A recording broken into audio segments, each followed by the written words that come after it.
무릎이 아픈 상황에서 또 운동을 해야 돼 말아야 돼 고민이 많으실 텐데 나는 이제 그런 동작이 점프 착지와 비트는 운동을 줄이라고 했던 건데 이렇게 일어나시면은 누구나 애구구구 하는데 옆으로 엉덩이를 뒤로 이렇게 빼듯이 일어나면 요령이죠, 요령. 아 그러네요. 예. 이게 그래서 진짜 그러네요. 의자가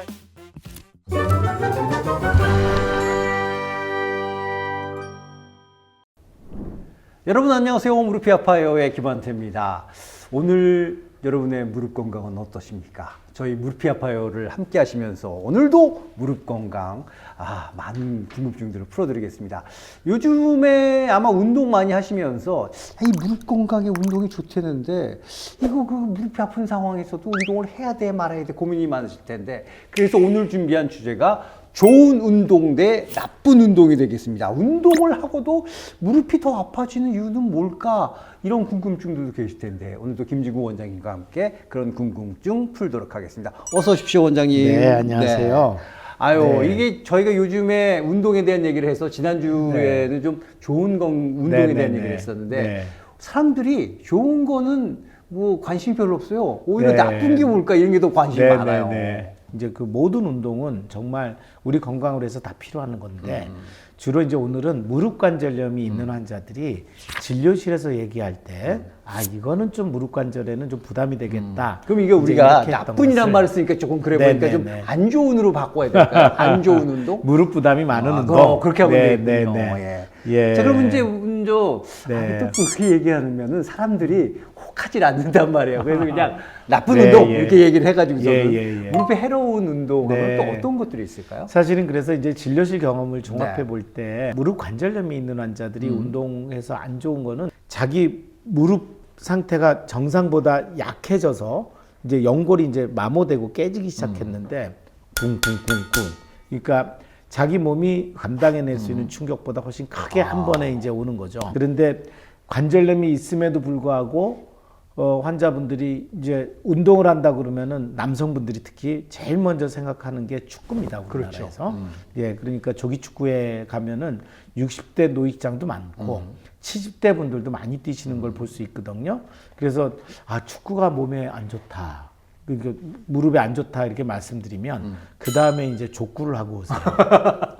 나는 이제 그런 동작이 점프 착지와 비트는 운동을 줄이라고 했던 건데 족구는 좁은 공간에 오히려 뛰는 건 없애놓고 이제 그렇게 나쁜 이게 것만 족구가 더 이게 많기 때문에 훨씬 중대 부상이 입을 찬스가 높은 것만 모아놓는 일인데 비트는 것과 꿍꿍꿍꿍 점프 착지하는 게 이제 모인 게 안 좋다면 이제 그런 것들이 이제 배드민턴이나 테니스나 탁구 같은 데도 이제 일어날 수가 있겠죠. 이제 그런 것들이 좀 이렇게 무릎 건강에 적신호가 왔을 때는 좀 주의를 해야 될 운동이다. 그러니까 그런 운동들이 나쁘다는 게 아니라 무릎이 이상이 있을 때 그럼 그렇다 얘기죠. 이제 또 하나가 있다면 오르막 내리막이 반복되는 거죠. 특히 내리막이 지속되는 경우에 굉장히 부담이 됩니다. 그래서 이제 내리막길 때 무릎에 5배 정도 하중이 걸리는데 2시간을 올라갔다. 등산이죠. 2시간은 반드시 내려와야 되기 때문에 내려올 때 어떤 문제가 생겨서 병원에도 많이 오세요. 그렇게 무릎에 적신호가 오신 분들은 둘레길로 바꾸셔야 됩니다. 둘레길은 경사가 완경사이기 때문에 무릎에 적당한 자극을 주면서도 이제 그것이 이제 흡수가 가능한 충격인데 등산은 그렇지가 않습니다. 꽤나 올라갔다가 꽤나 내려오는 경우에 이제 무릎 건강을 해줄 수 있다는 걸 좀 잘 알아둬야 되겠죠. 우리가 운동이라는 이름으로 열심히 하는 것들인데 이게 사실 무릎이 안 좋으신 분들에게는 이게 부담을 꽤 줄 수 부담이 있습니다. 될 수도 있다.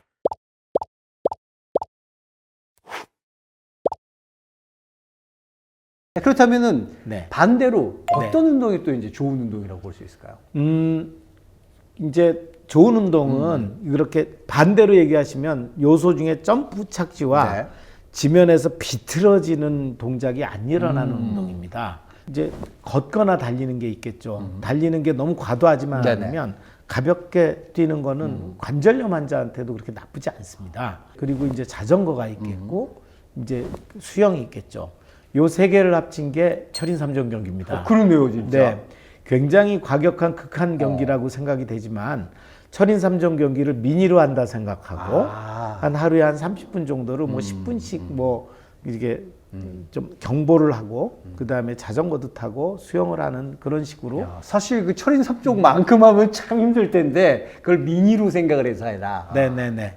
머릿속에는 철임산정 경기는 안전하다. 뭐 이렇게 알려주시면 되겠고, 이제 한 가지 강조할 거는 달리기는 나쁜 쪽에도 속하고 좋은 쪽에도 속합니다. 그래서 이제 관절염 초기 환자들이 다리는 일자로 변형이 없는데 네. 이런 경우에는 적당히 달리는 거, 한 뭐 내가 평소에는 시속 9km, 10km까지 뛸 수 있었다 하면 한 8km에서 7km 정도 조깅이죠. 이제 그런 정도를 가볍게 뛰고 충격 흡수하는 신발을 잘 선택해서 뛰는 거는 전혀 말리고 싶지도 않고 좋은 운동에 속합니다. 근데 이미 다리 모양이 오다리로 이제 바뀐 상태까지 변형해 오신 분이 뛰는 거는 확실히 연구에 의해서도 정상으로 걷는 것보다는 안 좋은 쪽에 속합니다. 그래서 이제 다리의 변형이 오신 분들은 달리는 건 자제하시고 잘 걸으시라. 그리고 이제 그런 다리 변형이 오지 않은 초기 이제 환자분들은 달리는 게 그렇게 위험하지 않기 때문에 너무나 피하다가는 오히려 운동량이 턱없이 부족할 수 있기 때문에 제자리에서 줄넘기처럼 가볍게 뛰는 거나 달리기가 허용된다는 것을 알아주시면 감사하겠습니다. 여기 보면 또 밴드 가지고서는 이제 저항 운동 네, 하시는 네, 분들이 네. 많이 또 계시잖아요. 네. 그런 건 또 어떤가요? 아, 이제 그거를 이제 치료 목적의 밴드다 해서 테라 밴드라고 합니다. 치료용 밴드. 근데 실제로 상업적으로도 테라 밴드가 있기도 하고요. 아주 권장할 만한 운동입니다. 우선 아령처럼 테라 밴드를 하고 이렇게 하면은 고무줄을 이렇게 달아놓고 하면은 이제 저항 운동을 할 수가 있죠. 네. 근데 이게 아령과 다르게 이렇게 고무줄의 탄력에 의해서 이렇게 당겨오면 이렇게 튕겨 나갈 수 있기 때문에 이거를 천천히 피는 운동으로도 할 수 있고 구부리는 운동으로도 할 수 있게 다이내믹하게 움직이기 때문에 사실 아령보다 부상을 적게 벗고 운동도구가 아주 그냥 고무밴드만 백에다 넣고 다니면 되니까 아무 데서나 이제 풀러서 묶고 이제 다리 운동을 하거나 팔 운동을 할 수 있기 때문에 밴드 운동을 하실 수 있다면 큰 자산을 하나 얻으신 거라고 생각하고 언제 시간이 되면 저희가 밴드 운동의 기본 방법들을 좀 알려드릴 수 있는 기회가 있으면 좋겠습니다. 그러니까 지금 얘기해 주신 걸 보면 어떤 운동의 방식, 그러니까 이게 네. 쉬고 이게 비틀고 그런 것들을 피하는 게 좋다. 네네. 그런 얘기 이제 주로 해주시게 된 네네네네. 것 같아요. 그렇다면은 일반적으로 내 무릎 건강을 위해서는 어떤 운동이 적합하고 좋은 걸까? 이게 궁금하실 텐데 어떤 기준이 있을까요? 운동에는 이제 다 어디나 저강도 운동과 중강도 운동과 고강도 운동이 네. 있습니다. 그런데 이게 나이에 따라 다르거든요. 30대 애들이 보기에 아 이거는 뭐 저강도인데 이런 운동을 70대가 느끼기에는 아 이건 고강도다 이렇게 그럴 수 느낄 수가 있겠네요. 있겠죠. 예. 보통 이제 50대 중후반 정도의 이제 그 관절염 초기 환자들이 할 수 있는 정도의 운동은 어떤 것이냐? 한 20분 정도의 유산소 운동, 자전거를 20분 정도 타거나 아니면은 걷는데 팔을 휘저으면서 걸으면 보통 한 3, 4천 번 정도를 걸을 수 있습니다. 20분 정도를 이렇게 너무 빠르지 않게 기분 좋게 걸으면 어느 정도냐면 20분 정도를 걸으면 옆 사람하고 대화를 할 때 이렇게 편하게 못 해요. 약간 헉 하는 느낌이 들고 약간 땀이 배에 나올 정도. 이게 웜업 단계이죠. 이제 내 몸의 체온을 올리는 겁니다. 그 다음에는 10분 내지 20분 정도의 이제 근력 운동을 하시면 좋겠습니다. 실내에서 가장 잘할 수 있는 운동은 스쿼트입니다.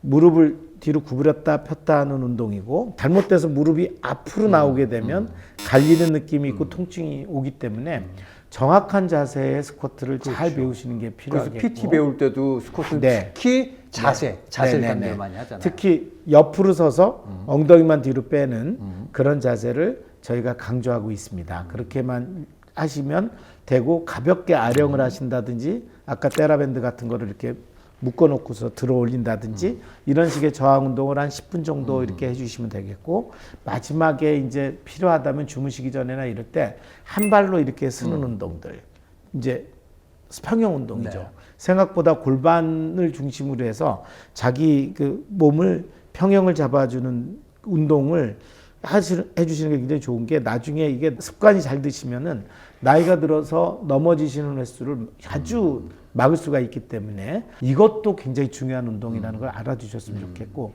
외발로 그냥 좋은 즐거운 음악 3분 정도 거든요. 보통 가요는 그렇게 한 발 정도 이제 두 발 이렇게 해서 음악 2개 정도를 오른발 왼발을 번갈아 가면서 번갈아가면서. 들은 정도면은 딱 평형 운동으로는 좋습니다. 그래서 제가 강조드리는 거는 밥을 먹듯이 유산소 운동, 고기를 먹듯이 저항 운동, 그다음에 마지막으로 비타민과 채소와 야채를 먹듯이 평형 운동.